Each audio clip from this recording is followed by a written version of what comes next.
మరి delivery time అయ్యేసరికి అది డెలివరీ అయింది. డెలివరీ అయ్యి ఒక సింహం పిల్లకి జన్మనిచ్చి అది చనిపోయింది. ఎందుకంటే దానికి ఆల్రెడీ వ్యాధి ఉంది కాబట్టి. మరి అక్కడ ఒక గొర్రెల కాపరి గొర్రెల మందని మేపుకుంటూ ఉన్నాడు. మరి ఆ గొర్రెల కాపరి జాలిపడి ఈ సింహం పిల్లని కూడా తన గొర్రెలతో పాటు పెంచాడు. అదేమనుకుందానంటే నేను కూడా గొర్రె అనుకుంది, ఎందుకంటే గొర్రెలతో పాటు పెరిగింది. ఒకసారి ఒక సింహము మరి అడవిలో వీటిని పట్టుకోవడానికి వెనకబడితే ఆ మేక గొర్రెలతో పాటు ఈ సింహం పిల్ల కూడా పరిగెత్తుతూ ఉంది. ఇదేంది నా జాతి పిల్ల నన్ను చూసి పరిగెత్తుతుంది ఏంది అని చెప్పేసి ఈ సింహము గబగబ పరిగెత్తుకుంటూ పోయి ఆ సింహం పిల్లని పట్టుకుంటే అది భయపడి వణుకుతూ ఉంటే దాన్ని మరి నువ్వు సింహం పిల్లవంటే కాదు నేను గొర్రెని అంటుంది. ఎందుకంటే ఆ గొర్రెలతో పాటు పెరిగేది నేను గొర్రెని అని చెప్పేసి అనుకుంది. మరి దాన్ని ఒక బావి దగ్గరకు తీసుకెళ్ళి చూడు, నీ ఆకారం చూడు, నా ఆకారం చూడు, ఇద్దరం ఒకలాగానే ఉన్నామని చెప్పి చూపిస్తుంది. తర్వాత ఇది గాండ్రిస్తుంది, నువ్వు కూడా గాండ్రించు, నువ్వు కూడా అరువు అంటే ఇద్దరి అరుపులు ఒకలాగానే ఉన్నాయి. అప్పుడు అది నేను గొర్రెని కాదు నేను సింహాన్ని అని చెప్పేసి గుర్తించింది. అంటే అప్పటిదాకా అదేమనుకుంది, నేను గొర్రె అనుకుంది. అట్లానే మనం కూడా ఏమనుకుంటున్నాము, నేను ఈ శరీరాన్ని అనుకొని ఈ శరీరాన్ని పోషించుకుంటున్నాము, దీన్నే అలంకరించుకుంటున్నాము, దీనికి ఆహారం ఇస్తున్నాము. కానీ మనం ఎవరం అనే దాన్ని మనము తెలుసుకోవట్లా.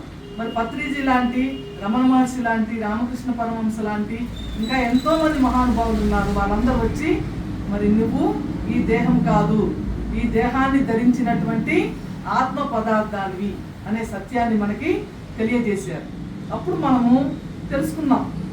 వాళ్ళు తెలియచెప్పకపోతే, ఆ సింహం వచ్చి ఈ సింహం పిల్లకి తెలియచెప్పకపోతే అది నేను గొర్రెనే అనుకుంది. అట్లానే మనం కూడా ఈ దేహ భ్రాంతితోటే ఉన్నాము, దీనికే మనము పోషిస్తున్నాం. కానీ లోపల ఉన్నటువంటి ఆత్మ గురించి మనము ఆలోచించట్లేదు. ఆ ఆత్మకి ఆహారం ఇవ్వాలి మనము, ఎందుకంటే ఆత్మే మనము. ఒక చెట్టు ఉంది, మరి దానికి మూలమేంది, వేరుని పోషించుకుంటే చెట్టు బాగా ఉంటుంది.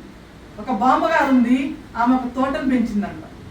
పెంచిన తర్వాత ఆమెకి జబ్బు చేసి ఆమె ఊరికి వెళ్తూ మనవడిని పిలిచి ఈ తోటను సంరక్షించు అని చెప్పేసి అప్పచెప్పింది. మరి ఆమె ఒక 2-3 నెలల తర్వాత వచ్చేసరికి ఆ తోట అంతా ఎండిపోయింది.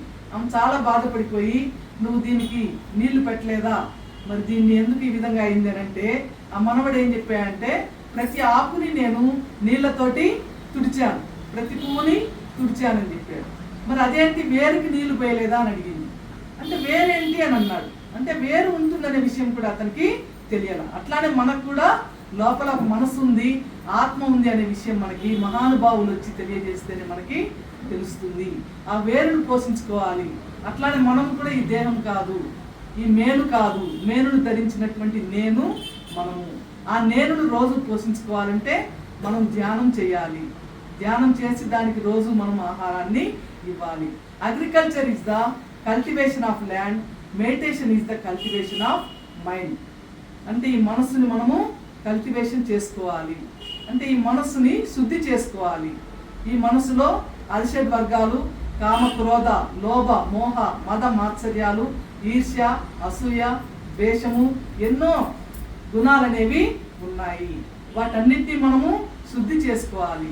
మనం నిద్ర లేచిన దగ్గర నుంచి మనం ఒంటిని స్నానం చేసుకుంటున్నాం, ఆ ఇల్లు అంతా తుడుచుకుంటున్నాం, ఇంట్లో ఉన్న పాత్రలన్నీ శుభ్రం చేసుకుంటున్నాం. కానీ లోపల ఉన్న మనసు సంగతి ఏమిటి, అది దాన్ని మనము శుద్ధి చేసుకోవట్లేదు. ప్రతిరోజు కూడా దాన్ని మనం ధ్యానం ద్వారా శుద్ధి చేసుకోవాలి. ఆ మనసులో ఉన్నటువంటి కల్మషాన్ని మనము కడిగివేసి పరిశుద్ధము చేసుకోవాలి. అంటే పశుత్వం వైపు నుంచి మానవత్వం వైపు, మానవత్వం వైపు నుంచి దివ్యత్వం వైపు చేసే ప్రయాణమే ధ్యానము. మానవుడు అంటే హోమోసెపియన్స్, పశు జాతికి చెందిన వాళ్ళం. మనం ఎప్పుడైతే ధ్యానం చేస్తామో మనము పశుపతి అవుతాం. అంటే ఆ పాశుపతాస్త్రం మన చేతిలో ఉంటుంది. అంటే ఈ మనసు మన కంట్రోల్లో ఉంటుంది. మామూలుగా అయితే ఈ మనసు మనం చెప్పినట్లు వినదు, చంచలమైనది. అది మనం ఏది వద్దంటే అది చేస్తుంది. మనం గమనించుకోండి, మనము రోజుకి అవసరం లేని ఆలోచనలు ఎన్నో చేస్తున్నాం. 50,000 60,000 ఆలోచనలు చేస్తున్నాం. మరి సైన్స్ ప్రకారము ప్రతి పనికి శక్తి ఖర్చు అవుతుంది, ప్రతి ఆలోచనకి శక్తి ఖర్చు అవుతుంది. అంటే అనవసరమైన ఆలోచనలు చేసి మనం శక్తిని కోల్పోతున్నాము. అంటే ఇది మనస్సు మనం చెప్పినట్లు వినదు. ఎందుకనంటే ఇంద్రియాలకు అధిపతి మనస్సు. ఇప్పటిదాకా మనము ధ్యానం చేయకముందు మనసు చెప్పినట్లు మనం వింటున్నాము. మనసు చెప్పినట్లు వింటే మనసు హీరో అవుతుంది, మనము జీరో అవుతాం. మనం అంటే ఆత్మ. ఎప్పుడైతే ధ్యానం చేస్తామో మనసు జీరో అవుతుంది, మనము హీరో అవుతాం. ఏ సినిమాలో అయినా ఎవరికండి విజయము? హీరోకే విజయం. వాళ్ళు సన్నగా బక్కపలసగా ఉన్నా కూడా హీరోనే విజయము పొందుతాడు. అట్లానే ఇది మనం ఏది వద్దంటే అది చేస్తుంది. ఒకసారి ఒక అడవిలో ఒక సాధువు కూర్చొని తపస్సు చేసుకుంటూ ఉన్నాడు. మన ధ్యానం అంటే ఏం లేదు, వెనకట్లో తపస్సు అన్నారు, వాళ్ళు ఎవరికి తెలియజేయలేదు, వాళ్ళు చేసుకున్నారు కూర్చొని. ఇప్పుడు మనకి మన ఇంటి ముంగిటికి వచ్చింది ధ్యానం. ఒక 10 మంది 20 మంది కూర్చొని మా దగ్గరికి రండి అని అంటే చక్కగా వెళ్ళి అక్కడ ధ్యానం క్లాసులు నిర్వహించడము, మరి ఫ్రీ ఆఫ్ కాస్ట్, రూపాయి ఖర్చు లేదు, డోర్ డెలివరీ చక్కగా మన ఇంటి ముంగిటికే వచ్చింది. మనం ఎక్కడికి ఏ హిమాలయాలకు వెళ్ళనక్కర్లేదు, మనం ఏది కొత్తగా కనుక్కోనక్కర్లేదు. గౌతమ బుద్ధుడు 5.5 సంవత్సరాలు రకరకాల ధ్యానాలు చేశాడు. ఎవరేది చెప్తే అది చేశాడు. ఆయన గురించి మనకి మరి చెప్పుకోవాలంటే చాలా ఉంటుంది.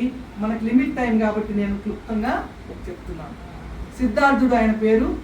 మరి ఆయన ఒకరోజు బయటకు వెళ్ళి ఒక రోగిని, ఒక వృద్ధుణ్ణి, ఒక శవాన్ని చూస్తాడు. అంతకుముందు శుద్ధోదనుడు ఆయన తండ్రి. మరి ఈయన జననం అప్పుడే. ఈయన అయితే ఒక మహాచక్రవర్తి అవుతాడు, లేకపోతే ఒక సన్యాసి అవుతాడు.